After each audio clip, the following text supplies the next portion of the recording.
Start the timer, Raiders, because we have 1 minute to cover the new furniture in the library, courtesy of the State Capital Funding Project. First, we have power support. With over 200 outlets and 150 USB ports added in power towers, floor strips, and desktop accessibility, you'll have no problem keeping your devices charged.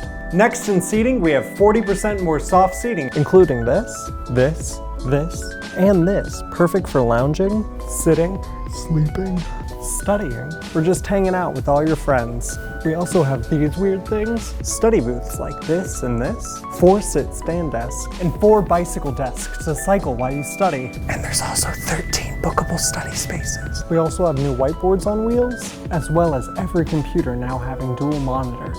And to be clear, these tables are not whiteboards, so do not write on them. These changes were made based on a 2015 building use study as well as your votes last fall. So, enjoy!